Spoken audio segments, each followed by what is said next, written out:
हरे कृष्णा। इस ऑडियो में हम शुरू करेंगे श्रीमद् भागवतम में महाराज पृथु की कथा। हम हैं चौथे स्कंद 15वें अध्याय पर। ये मैं जो भी अध्ययन कर रहा हूं ये गीता प्रेस गोरखपुर की श्रीमद् भागवतम से करता हूं और उसको अपने हिसाब से थोड़ा समरी करके ऑडियो बनाता हूं। आपसे प्रार्थना है कि पूरे ज्ञान प्राप्त करने के लिए इस पुस्तक को पूरा ध्यान से पढ़ें, श्रद्धा से पढ़ें। शास्त्र अध्ययन भी एक महान भक्ति का केंद्र बिंदु या कार्यकलाप है, आपको करना चाहिए। तो हम 15वें अध्याय पर हैं चौथे स्कंद में, जिसमें महाराज पृथु की कथा है। हम पिछले ऑडियो में पढ़ चुके हैं कि पहले महाराज अंग हुए, फिर उनका एक अधार्मिक पुत्र वेन हुआ, फिर उसने जब ठीक से राज्य नहीं चलाया, मुनियों को क्रोधित किया ये कहकर कि आप मेरी पूजा करो, तो उन्होंने उसको मार डाला। बट उसकी डेड बॉडी को उसकी माता सुनीता मंत्रों से मेंटेन कर रही थी। अब फिर से राजा नहीं है। समस्या तो वही थी जिस समस्या की वजह से राजा वेन को राजा बना दिया गया, समस्या अभी भी वहीं खड़ी है। तो ब्राह्मणों ने सोचा कि अब जैसा भी था वेन कुछ तो कंट्रोल करता होगा, अब फिर वही प्रॉब्लम, अराजकता फैल रही है। और महाराज अंग के राज्य को जो इतना अच्छा उन्होंने बनाया हुआ था उसको भी आगे बढ़ना चाहते थे। तो उन्होंने क्या किया, फिर से पूजा भक्ति की। और उसमें ऐसा वर्णन है कि उन्होंने राजा वेन की भुजाओं का मंथन किया।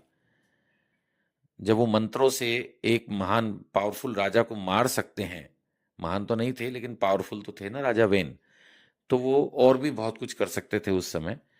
तो उन्होंने एक स्त्री पुरुष का जोड़ा जो है वो प्रकट कर लिया मंत्रोच्चारण से, राजा वेन की भुजाओं के मंथन से। तो अब ब्राह्मण समझ गए कि स्वयं भगवान ने अवतार लिया है, श्री विष्णु जी का अवतार है और स्त्री जो है वो लक्ष्मी जी का अवतार है। पुरुष का नाम पृथु है और सुंदरी का नाम अर्ची अर्ची ये महाराज पृथु को अपना पति बनाएगी।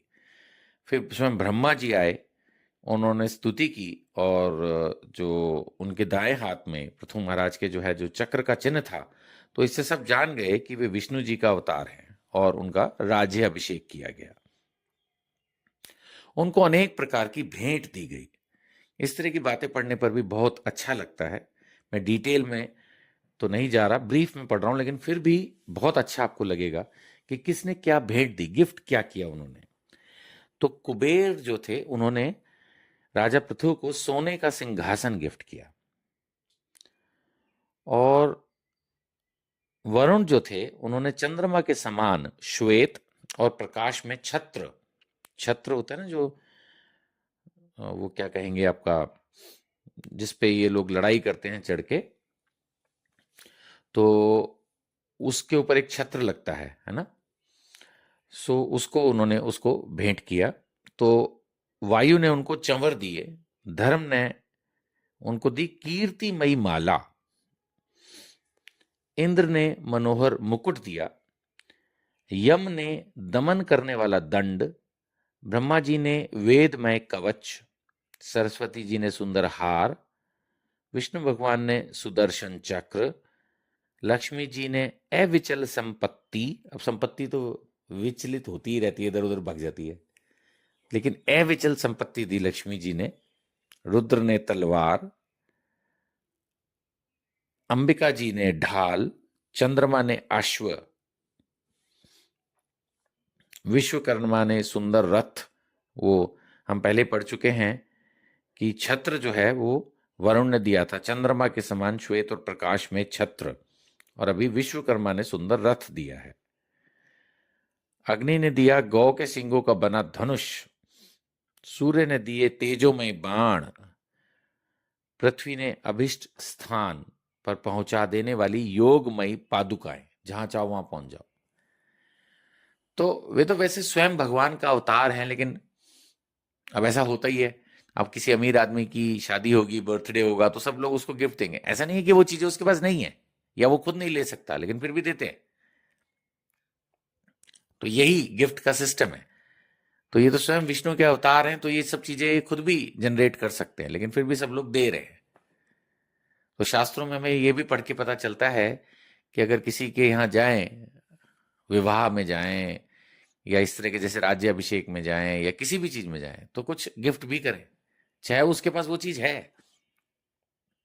तो गलत नहीं है जैसे लोग लिफाफा दे देते हैं, कई बार लोग, कुछ लोग सोचते होंगे कि लिफाफा क्यों ही देना है। देना है, ये कल्चर है, सभ्यता है, देना है, थोड़ा दीजिए दीजिए, लेकिन खैर। अब कुछ वंदी जन, ऐसा मेंशन है कि वंदी यानी जो वंदना करते हैं, प्रशंसा करते हैं, उनकी वंदना के लिए उपस्थित हुए। तो महाराज पृथु जो है वो बहुत ही हम्बल है।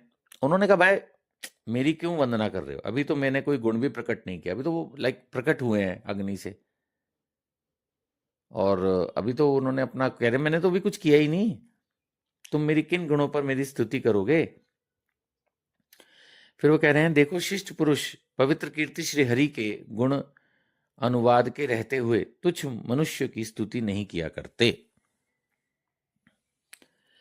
आगे ये मेंशन है कि लोक विख्यात समर्थ पुरुष अपनी स्तुति को भी निंदित मानते हैं।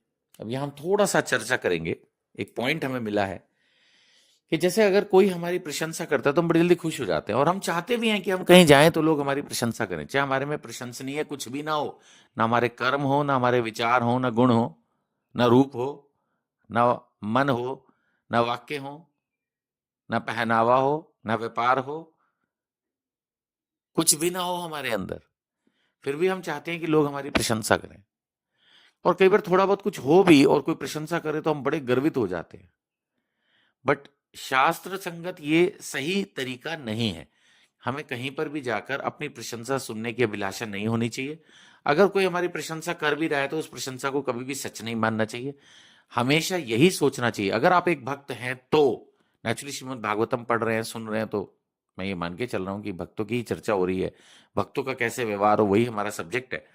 तो भक्त को चाहिए कि अगर उसकी प्रशंसा हो भी रही है तो वो उस प्रशंसा के लिए अपने माता पिता गुरु आदि को उसके लिए धन्यवाद दे। यानी अगर कोई आपकी प्रशंसा कर रहा है तो सबसे पहले तो प्रशंसनीय हमारे माता पिता हैं जिन्होंने हमें जन्म दिया, और फिर हमारे गुरु हैं, गुरु भी अनेक हो सकते हैं जिन्होंने हमें इस काबिल बनाया कि हमारी प्रशंसा हो रही है। तो आपको अपने मन में यही सोचना चाहिए कि इसका हकदार मैं नहीं हूं, इसके हकदार, इस प्रशंसा के हकदार तो मेरे माता पिता या मेरे गुरुदेव हैं। हरे कृष्णा।